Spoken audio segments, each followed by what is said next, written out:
It is time for actually part 2, when you think about it, of our college and university deep dive that we started in that half-hour session, delving into, okay, what's the reality of college and university esports? And this one is primarily, okay, you've got to deal with administration. All right, I've dealt with administration for so long that if I never seen another administrator, it'd be too soon. But these guys are in the trenches that are doing this work. And so this is a chance for us to really get insight into what were the questions, what were the challenges that university administration was posing to all of you. What were they saying, in terms of contingencies? Where were things going well? Where did they not go well? And again, because Kurt is the granddaddy of all this, I want to start with him because you're the guy that begins going to the administration of Robert Morris University in Illinois saying, hey, I got an idea. Right. And you were not thrown out of the office. To be honest with you, when I look back at it, let's take for example, if I had been Justin and I had come with the same exact proposition, pretty sure they would have said, thank you so much, out you go. It was that I had some social and professional capital built up at the university because I had worked there in athletic administration and as a successful coach for a long time, and I had been on different committees and different long-range plans that when I had brought sort of the white paper of how I thought it should be implemented and what it could mean, that it had a chance. So it was really, and I believe that our administration was willing to hear and at least give it a chance to learn. So it wasn't just like I wanted in one presentation, they're like, super, let's go. It was multiple kind of times of walking through. But what resonated with them? I mean, first of all, Robert Morris, you have collegiate sports teams, correct? Correct. So there was that reference point of traditional sports.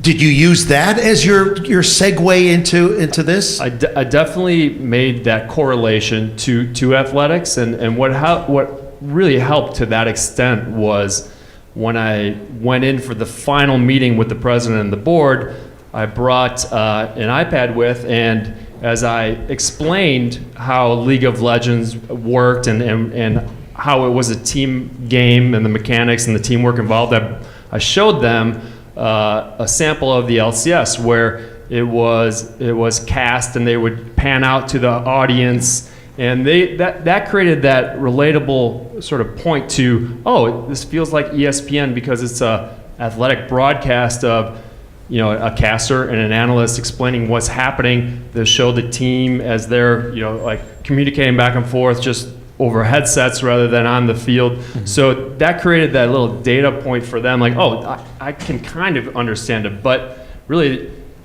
that was kind of creating that athletic connection. And then just being on those long-range plans, I knew that one of the big missions or one of the big solves that they wanted to increase at Robert Morris at a board level was student engagement. So they identified that students that are engaged outside of the classroom, whether it's in athletics or in a band or in color guard, that they perform better and they graduate at a higher rate. So I said, this is a way to engage a new student demographic that is a demographic that's growing, and that you can accomplish that. And I didn't say, I just explained that, knowing that that is in the long-range plan, and then I could see it click in their head, like, oh, this is something we're working on. So you just, have to know how to plant the seeds properly and let them realize it rather than tell them.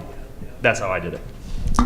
I love this. I mean, I just love this. All right, Mark, how did you go about it? Because I think you had a bit more constraints, if I'm not mistaken, from the university administration.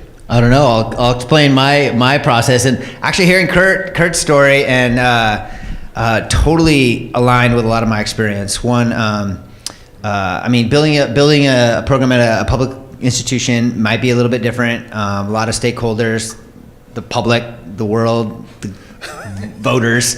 But I guess my journey was similar in that you have to understand whether your administrators want to go and what their vision is for the university. And so I will say when UCI talks about their strategic plan, they're trying to be a school of first choice.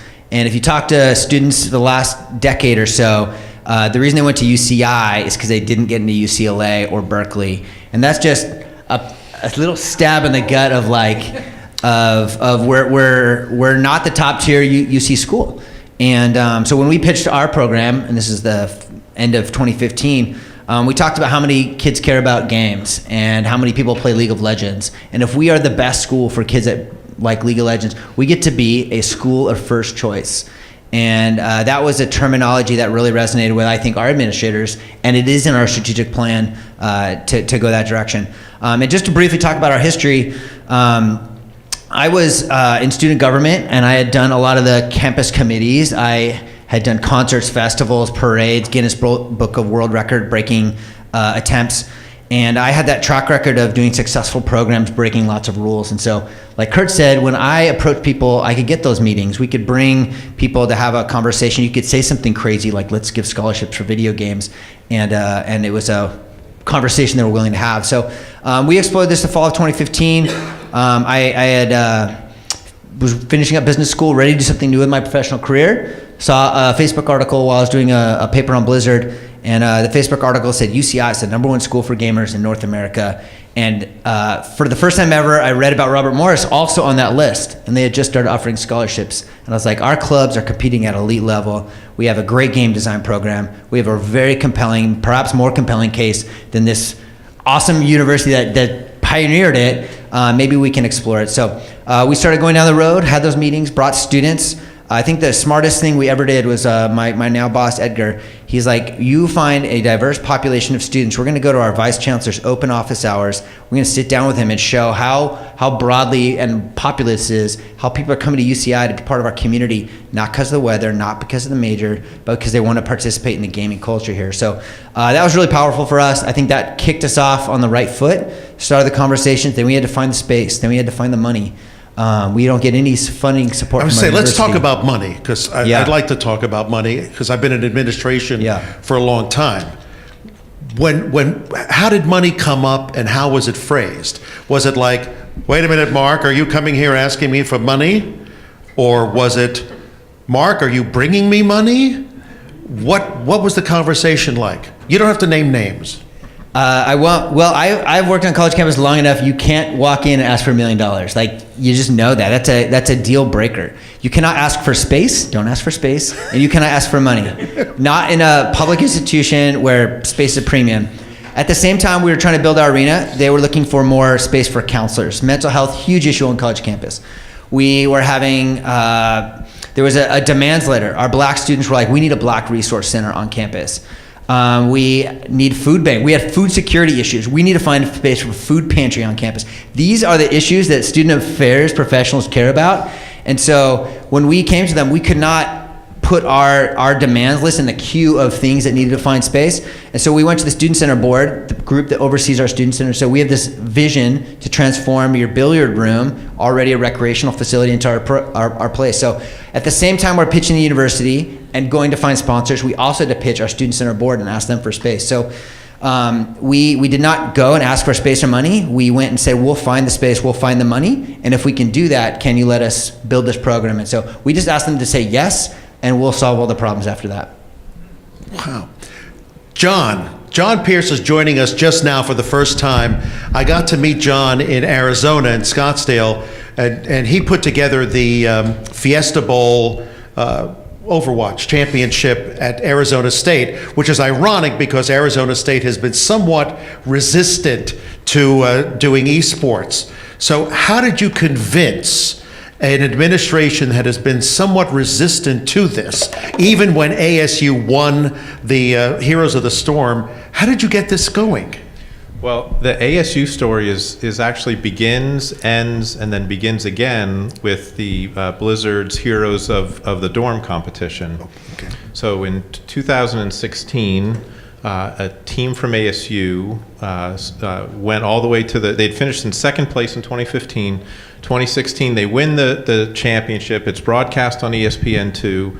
and the president of the university, Dr. Crow, on Monday demands to see those 6 young men in his office.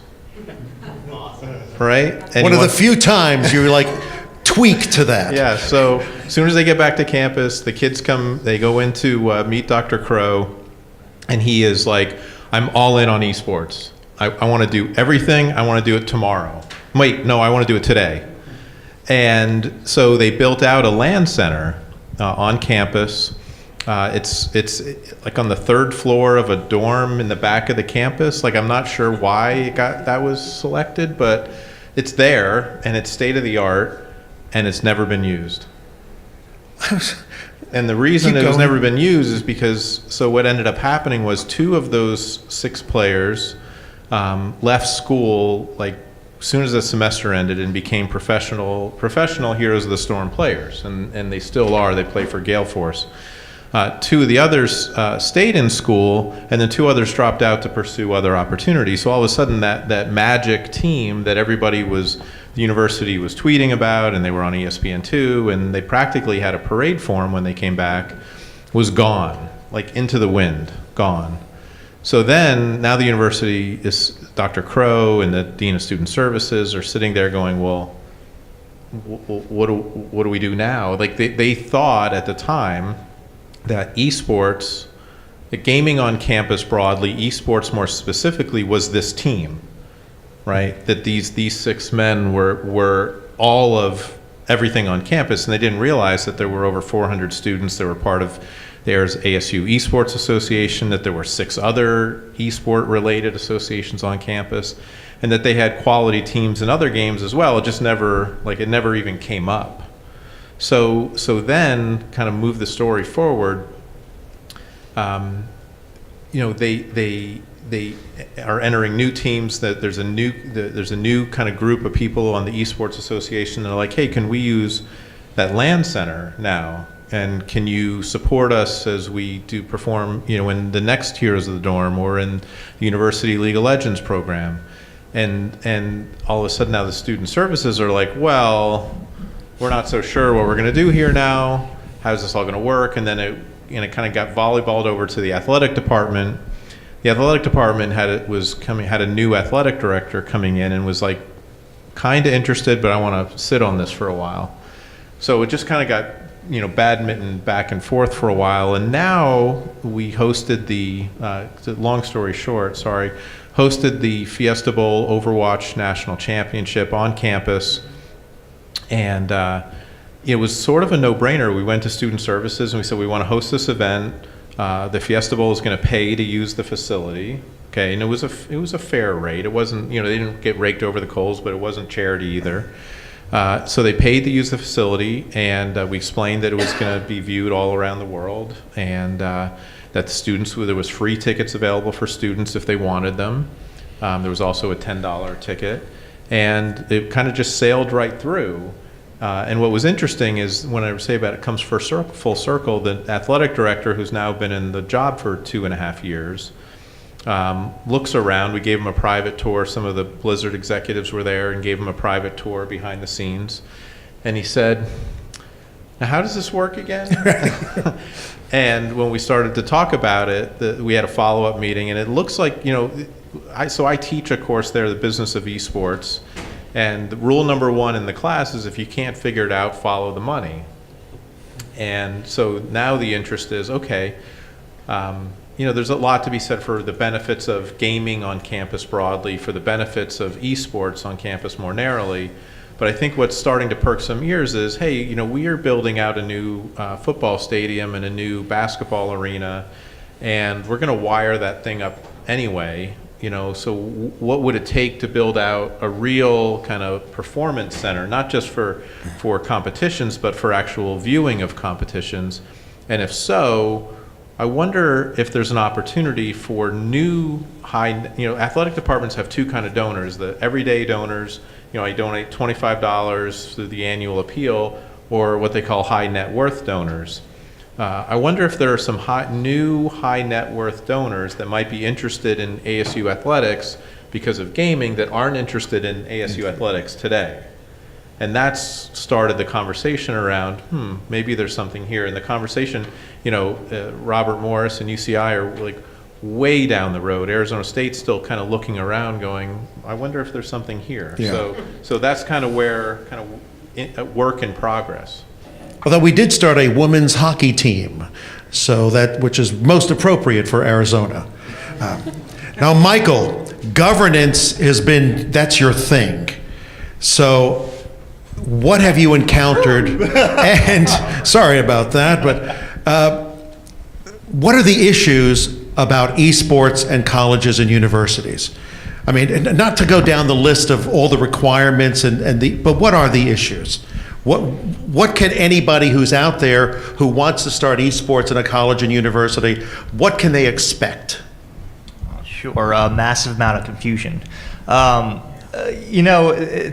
So we look at esports, we look at the problems facing at the varsity level. First and foremost, it's a lack of education, and that's not because that doesn't mean there's a lack of interest. By the way, there's tons of interest, but there's not a firm starting point. And where do we begin to research what this should look like, how this might look like on our campus, and what do we do with the program once we have it built? That's partly, our group. There's a few other groups out there trying to aggregate data and at least show a consensus. These are how institutions are moving. But at the end of the day, when we start talking to administrators, we can all say, it's the interests of the students that are driving the conversation. That's somewhat true. It really, though, that's not the deciding factor at the institutional level when looking at a varsity program, because there have been institutions who've been incredibly successful at the club level, right? They've done well in College League of Legends. It used to be branded University League of Legends. They've done well with TESPA. They've done well with the Collegiate Star League, Heroes of the Dorm. That's kind of a good and bad thing.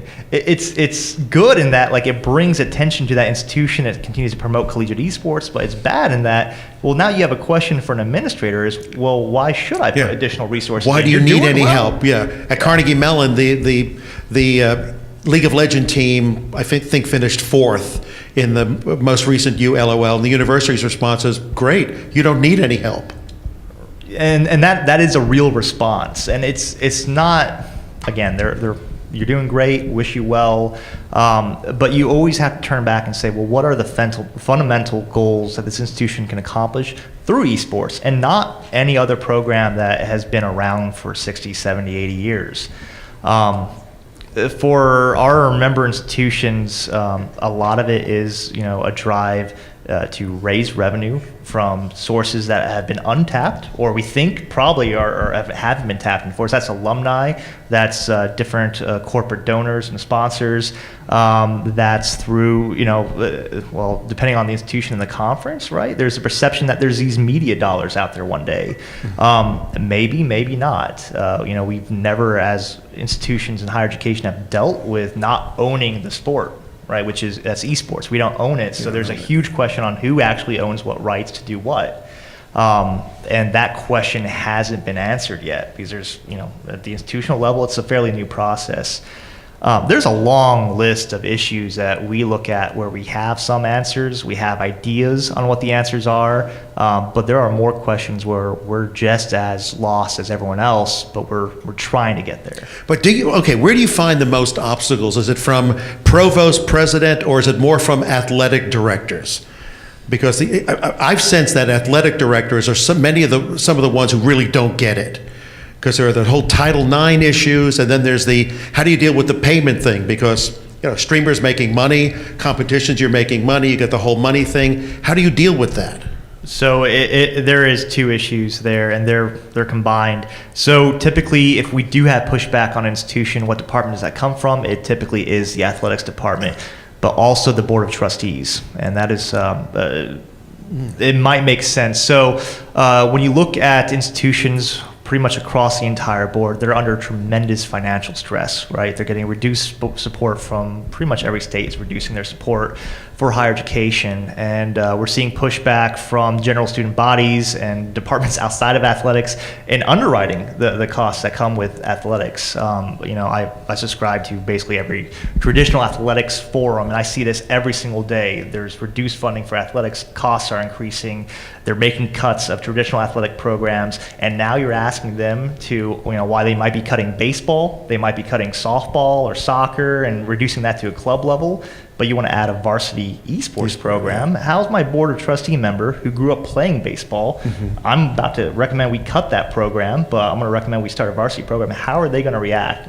On the athletic director's side, it's more or less that they are under increasing workloads, and to add another sport, which there is no blueprint. Like for any other sport in higher education at the collegiate level, we have blueprints. We know exactly how you can start that program depending on your goals, because we've done it. And those blueprints are readily available. We have people who have been educated on how to run these programs. That makes that easier to administrate and create those programs. But esports, now you're asking me to do more with less money, but you're asking me to find people who are willing to dive in there and figure it out. And you need all those computers. Yeah, absolutely. which is a lot different than a bat and a ball. Well, it's cheaper though. I mean, fundamentally, if you're looking at facilities, it's cheaper than pretty much every other traditional sport, with the exception of maybe cross country. You guys get it, right? You need we some get shoes. it. Yeah. Right. But it's always trying to fit more with less. And esports is the same question. Until you actually see resources come in, you're seeing it as a net loss as the administrator. All right. Have any of you encountered unrealistic expectations from administrators who are like, "Oh my goodness, we're going to go into esports cash cow. We're going to go into esports. Students will come running. That's all tuition dollars." Have you encountered any of that? So I'll just say two things here. Yes, absolutely. And I'm going to paraphrase some quotes I've heard is, one talking about publishers, who owns the rights. I heard this comment is, well, don't worry, we have a gaming department. We'll just design our own esport. And me having to go like, oh my God. Right. There's a tremendous lack of understanding of what esports actually is in that case. The second component is, I've seen this a lot, is when people do presentations or try to educate on esports, they always show videos and pictures of filled out stadiums.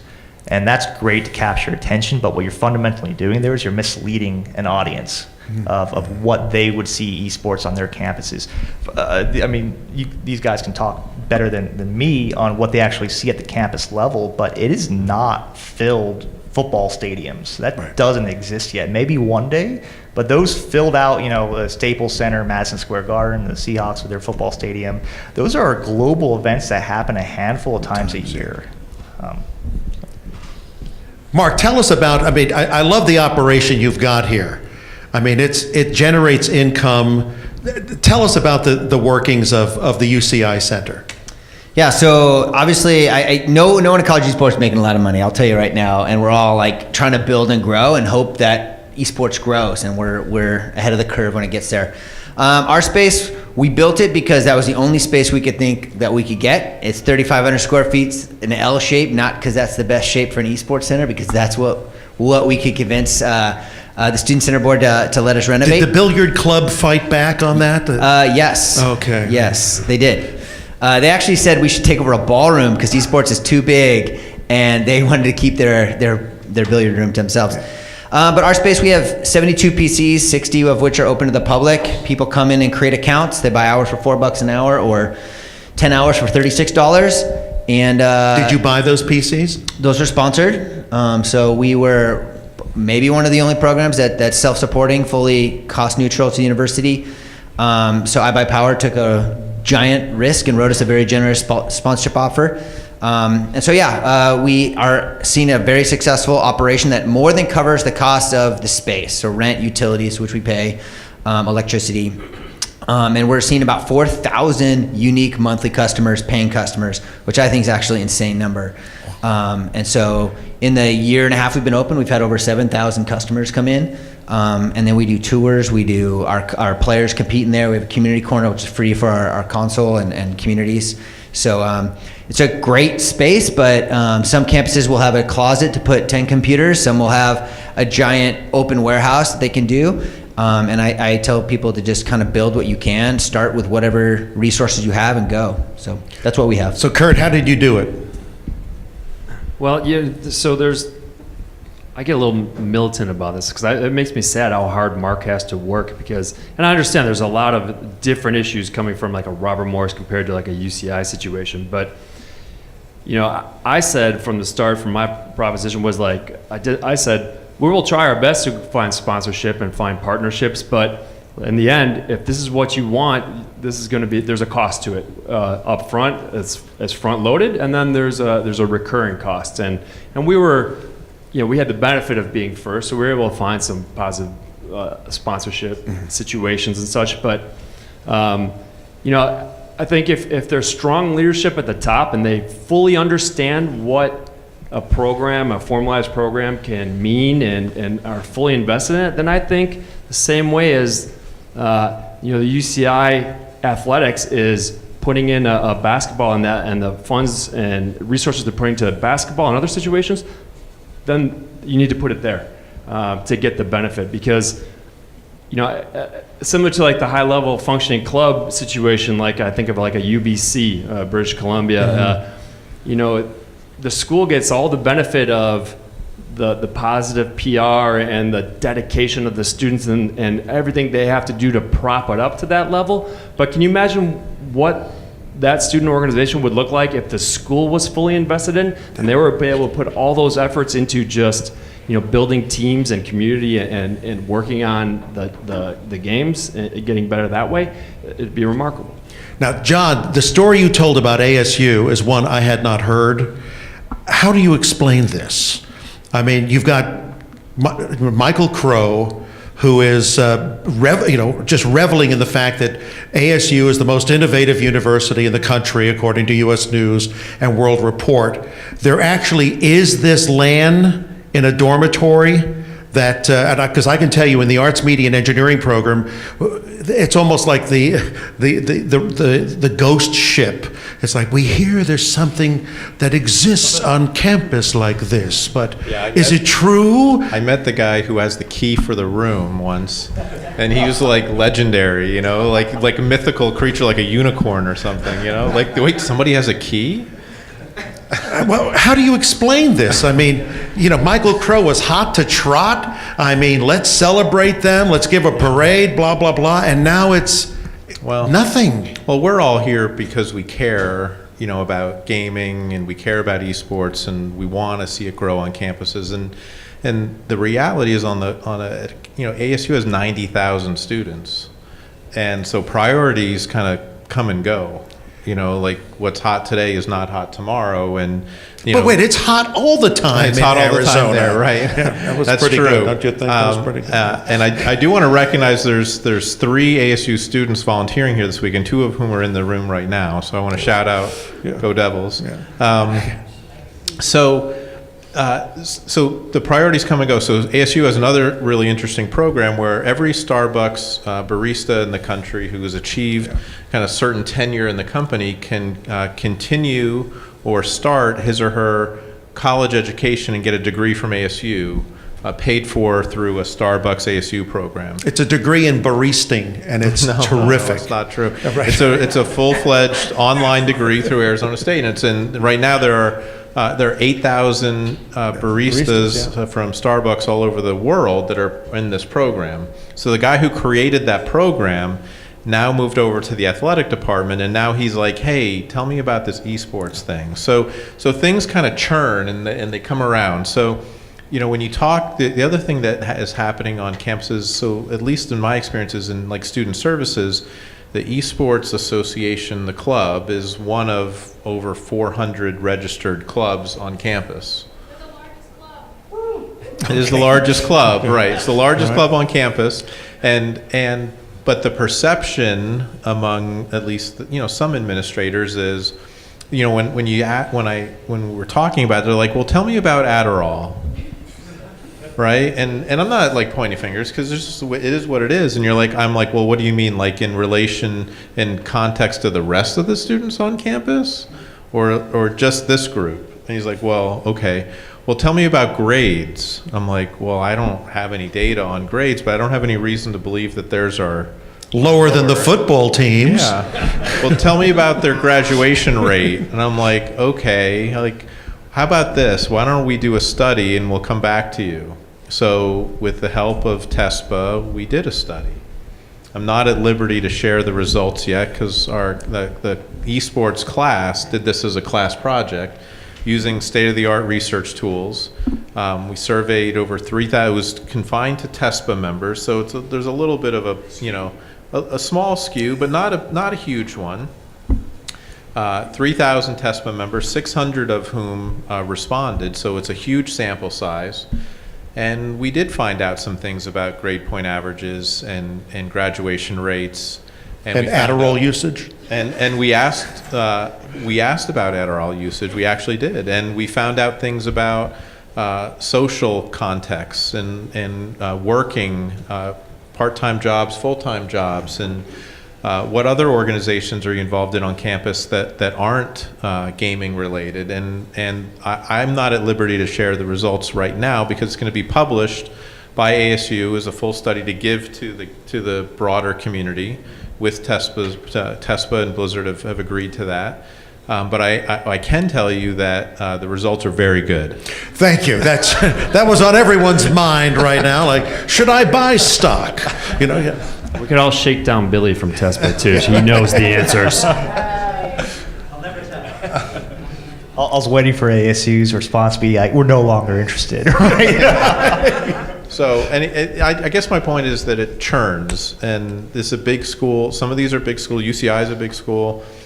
Things churn, and people come in and out of positions of leadership, and data is available that wasn't available, and external things happen that hadn't happened before. And but things change. it does take sort of someone to champion the fact, right? That UCI had Mark, and ASU luckily has you to sort of be able to navigate the politics within and say, well, let's find out. Here's some data. How about now? How about now? Right?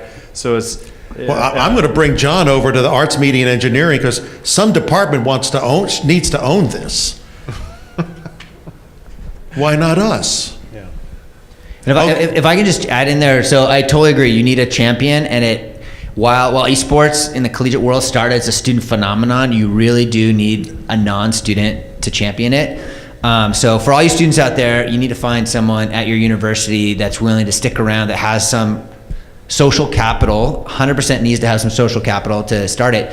And something I think on the political side, students also need to realize, and we've struggled with this at UCI, is that when an esports department emerges, you essentially are taking away the competitive piece from the clubs. And I will say we struggle with that a little bit, where the clubs are a little frustrated. Like if any club succeeds in esports, my Twitter handle gets tagged, not the club sometimes, and that's a point of pain.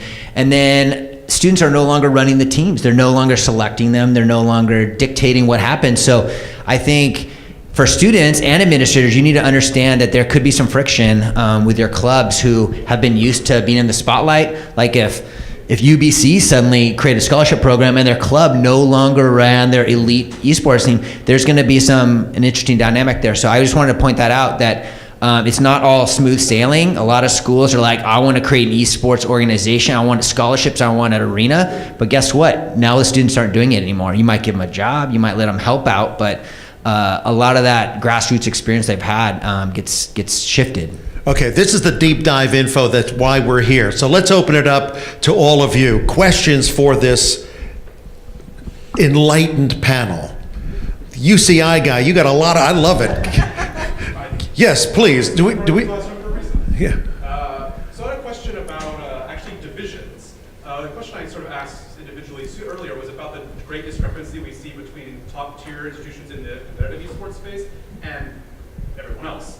And the question that occurred to me was, do you see a division format similar to what I believe? I don't know a lot of I ran cross country, by the way. I don't know a lot about divisions in normal collegiate athletic departments. But do you see that emerging as some schools that have more resources and can more competitively tap, former professional players or budding professional players are separated from schools who want to have these programs that are club-run and student-run, but will never be able to compete just based on demographics and the interest of the administration. So I'll try to answer that. At the varsity level, there isn't any division right now, and that's fundamentally it's because there's just not enough schools, right? We've got 80 schools at the varsity level across the U.S. and Canada. Most of those, if you want to think of what's their athletic affiliation, they're D2 institutions or D2-like institutions. When you have differences in divisions, you probably have differences in the athletic ability, but there's a big resource difference, right? Number of scholarships, the amount of additional resources that are offered to your athletic program in terms of tutors, in terms of your facilities, everything really just escalates as you go higher up the competitive ladder. We will get there. So NACE has partnered with the NAI, that's the National Association of Intercollegiate Athletics, governing body for 250 private schools in the United States. We recently partnered with the National Junior College Athletic Association, that's 550 two-year institutions in the U.S. outside of the state of California. California has the CCCAA, California Community College Athletic Association. Acronym, sorry guys.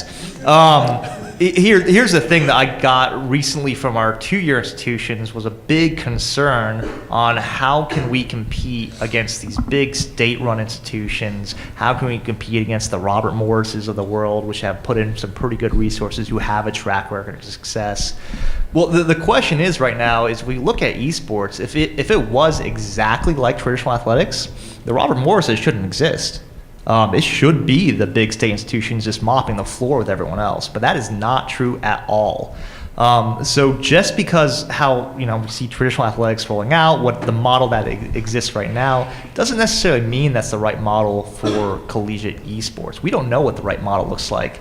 Eventually there will be divisions, and that's just more of an administrative form, right? We can't have everyone in a Swiss format when we're at 300 member institutions, right? When we're at 3,000 member institutions. That is fundamentally, we can't administer something that complex. So involvement of regions, involvement of conferences, all of that will come into play. The question that we have, and I don't have any answers, is does that model look like traditional athletics or not? And nobody has the answer to that right now.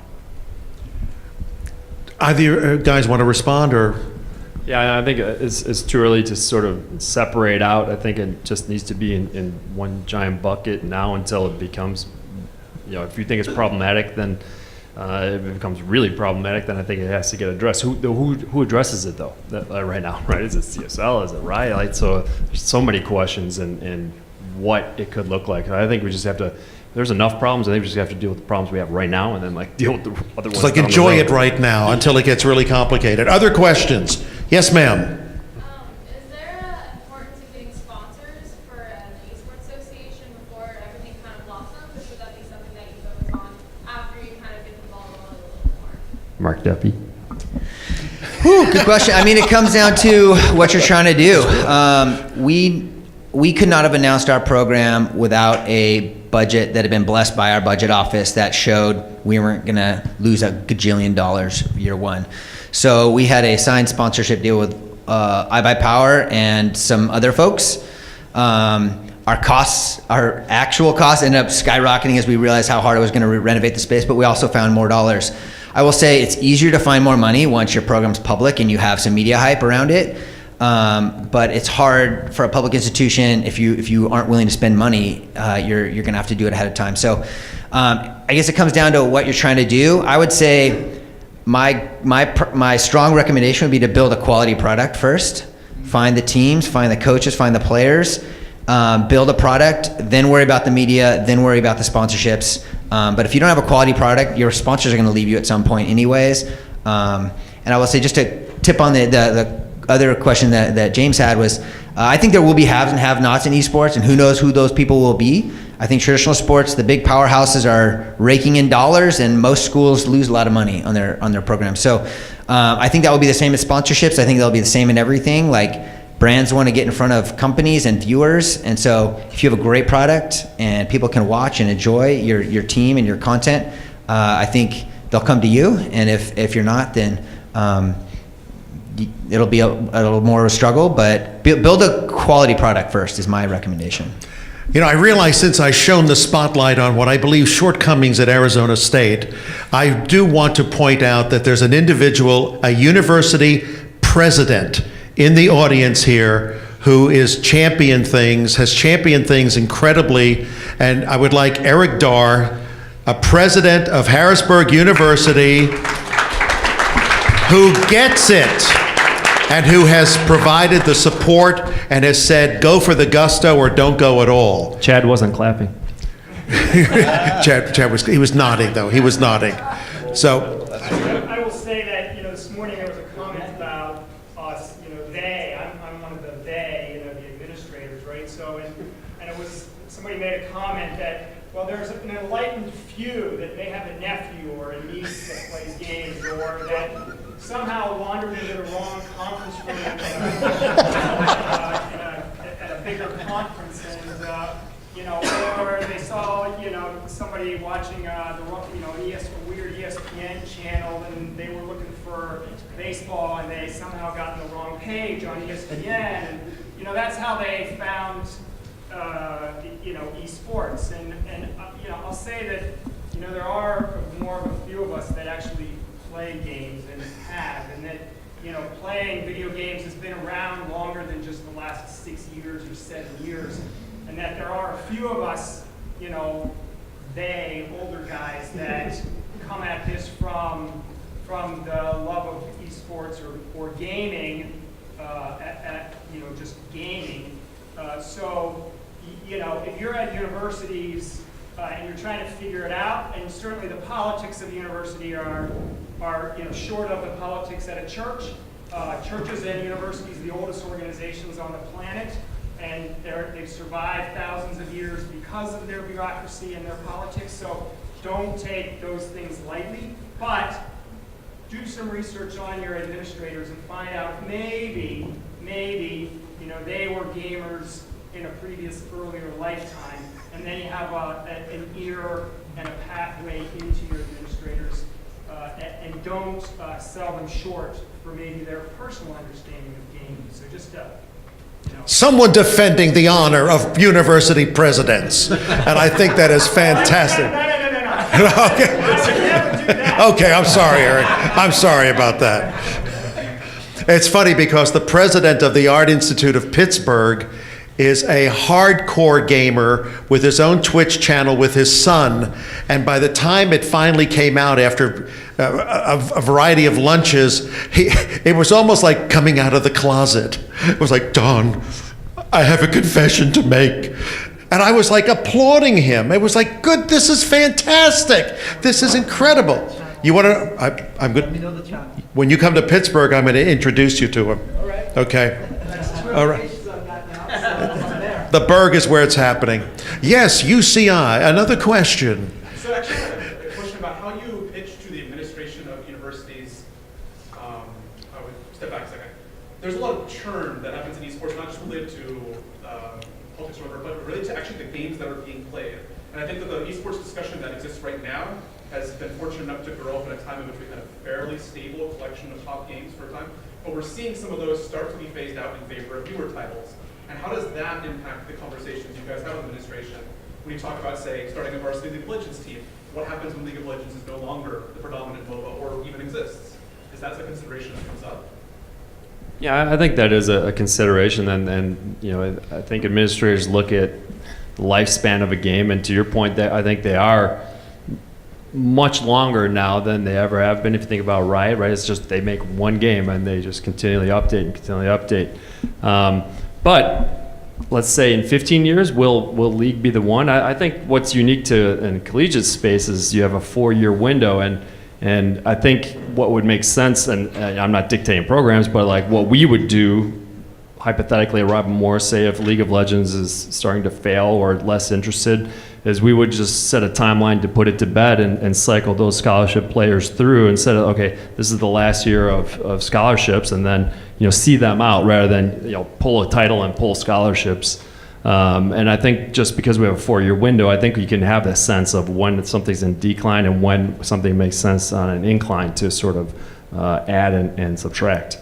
Since you brought up the S word, scholarships, let's dig a little deeper. What do we mean by scholarships? I mean, are these full scholarships? Are these partial scholarships? Are these work scholarships? How do you handle it? How does Robert Morris handle it? Robert Morris, so part of my kind of white paper and proposition was we wanted a scholarship similar to our athletic programs. So I used baseball as the model. So we have 2 different tiers of scholarship. We have 6 different titles that we have competitive teams for. So we have a top level scholarship of 70% of tuition. And then we have a scholarship for a varsity reserve of 35% tuition. And our discount rate, which is like that's the key. The discount rate, because generally nobody, if an administrator's closed, no one pays like when you look online what the tuition is. There's always some sort of grants or something. Unless they're from China. Yeah, right. And they fleece the internationals, right? The discount rate at Rob Morris University is like 27%. So both are at a pain point to a degree. But I'll tell you, my whole take on it, administrators don't want to hear this either, is that scholarships are soft dollars, right? Because the cost of the lights and the room exists already. So it's just a matter of adding a person in a chair and providing the services. So I get that the discount rates across a university are massively important and need to be addressed, but it's not really a hard dollar cost. Now, scholarships plus facility building and space usage is that incorporates with the hard dollar amount. But I think we need to define varsity to a degree as well, because if I'm a scholarship program, I'm giving Mark Deppie, who's a great Heroes of the Storm player, a $150 scholarship to come to my $60,000 university. I wouldn't know if that's really such a value add for a scholarship. He probably would have gotten that just by turning around when he walked through admissions. Wait, we'll give you $5,000. So, I think that's what has to get worked out within sort of the varsity model of university. And is that sports. basically, have those percentages basically held through the years? Yeah, they've held it. Yep. Mark, how does UCI do it? So again, I mentioned this earlier, but we're new. So we're in year 2. So we're half as old as RMU, or less than half as old. So our first year, we offered half in-state scholarships for League of Legends players, and we said, hey, if you're out there and you're a great player, we'll recruit you to come to UCI and be a student and compete for us. And I think to James's point earlier, I started worrying, what happens when games fade out? Can we really recruit people with an expectation of keeping them a scholarship for 4 years? And so we are committed to those people we brought in that first year for League of Legends, and if they even want to stop playing and do something else with our program, shoutcasting or whatever, we're going to keep them involved and keep them on scholarship. But what we did in year 2 with Overwatch, we already had a number 1 ranked team as a club, and we're very fortunate to have just star gamers, and I decided to say, let's actually just recruit from the people that are already here. We're gonna try to create gravity with our program, with our success, with what we can do in the game, and we want you to sign up to come to UCI, be a student here, and then you're gonna try out and earn a partial scholarship. So the Overwatch scholarship this year is less. It's about quarter in-state tuition. Obviously, our teams do well, and there's prize money that they win on top of that, but the dream is to create more resources. I'd love to do full tuition, but we had zero funding, as we've keep mentioning over and over and over. So finding more resources is a goal. I'd love to do full tuition plus more, but for now, I'm nervous about games coming and going. Fortnite terrifies me. How does a new game come out and take over the world? So I think we want to be flexible. We're building flexibility in, and just know that my opinion on scholarships next year could change. So that's where I'm at. On Fortnite, by the way, we had 2 schools announce scholarship programs. Now they're pretty small scholarships, but I too was terrified because I actually advised them not to at this point until the ecosystem gets figured out. And then Good Morning America ran with it. So it's out. Well, see, and that's where I have in some ways, I wonder if that doesn't do a little bit of a disservice to at least my own personal, the concept of esports on the collegiate side, where there's no professional Fortnite. 2, there's no collegiate Fortnite. So basically what you're doing is reading in the newspaper that this game is massive and tons of kids are playing it, and then you're going to provide, again, probably not a meaningful scholarship almost in a predatory way to say like, what are they going to do? They're going to come in and play Fortnite at a computer, and what? What's the value add to them? I'm sure if they find some coach or some kind of like aiming coach that they can get better, but where's the value add to them as far as like peer group and then week to week sort of training to lead to an event or a match? So it gets a little murky. Right. Well, what event, what match? Who are you playing, right? Exactly. Right. So that's where I think the value is. Okay, Rob? For you guys, in your opinions, what do you think publishers could do to help champion your cause along with you? What do you think that we could do to help move along your agendas to make this stuff happen? I would say, to Blizzard and Riot's credit specifically, they've put a tremendous amount of support, funding, human resource support within their organizations through TESPA, and have built amazing support systems. And I mean, that's what Billy does. That's his job, is reach out and help communities on campus thrive and exist and continue. So really, it's hard to imagine like a collegiate esports without that sort of investment from the publisher side to sort of prop up and create and build those structures. It's just what is the overall involvement of the publisher? Where does that end, right? There's no answer to that, right? Like it's so unique to collegiate esports because it's their IP. They control everything. So those are the substructures that are not problematic, but it's unique, I guess you could say. By the way, Rob's from Ubisoft, and he'll be up here in about 5 minutes. So, Well, I want to just add in there. So we probably both get to talk to publishers a lot, and one thing I've really harped on them is we need a 2-year timeline, roadmap, landing pad of when and what esports are going to look like. Our application period for fall of 2019 will be this fall. So if I am going to recruit players to come to my school for next year, I need to know what the leagues are going to look like, what the pricing is, what the rules are, and when the tournaments are, what days of the week. We schedule classes, and our Here's the Storm team had to miss all their classes because we don't know when the matches are going to be till weeks before they start. So we finished the regular season of Overwatch. We had no idea what month. Well, we had an idea. We knew it was February or March would be the national championship. So we need so much more lead time to do this. So I've given them this feedback, so I don't feel bad saying it here. But and I know they're trying harder, and they're listening, and they've improved their leagues immensely. But overall, they need to just run great leagues, and they're doing a great job. They're putting resources in. But my number one pain point is we need to know way far in advance. If I want to buy a Final Four ticket to the basketball, whatever, I could go buy a hotel for 2 years from now, right now. And we need to get there with esports is my preference.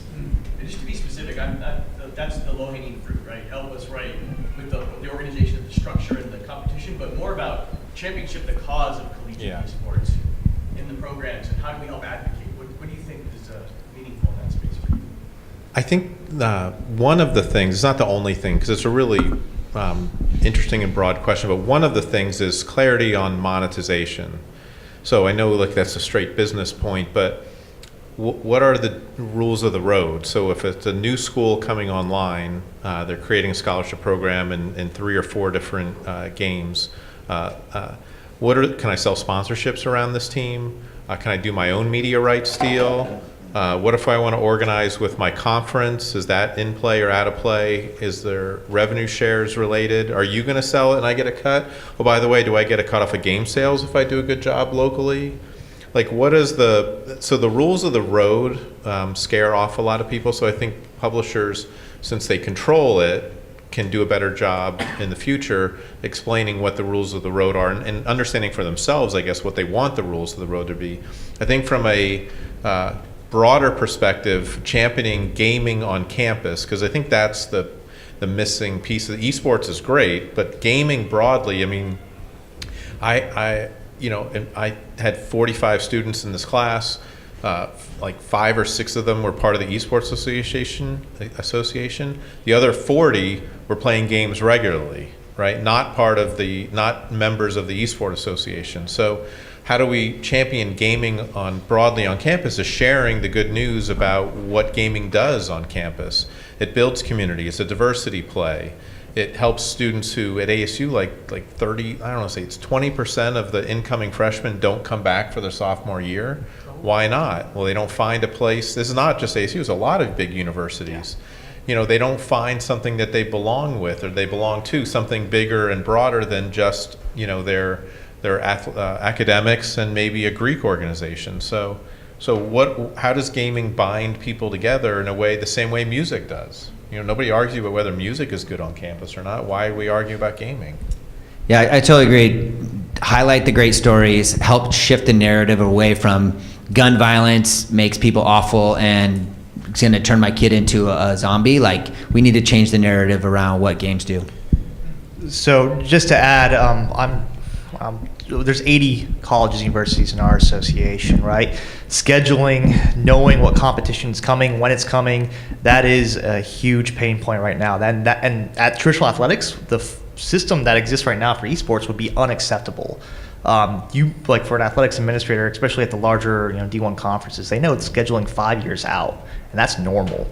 Esports has a huge amount to catch up there, and that's where we look at it as stability of the space. I mean, we've talked to TESPA in terms of, well, how do we get schedules, maybe not knowing exactly the days people are playing, but we know the seasons, when they start, when they end. How do we get that earlier out to administrators so they can plan accordingly?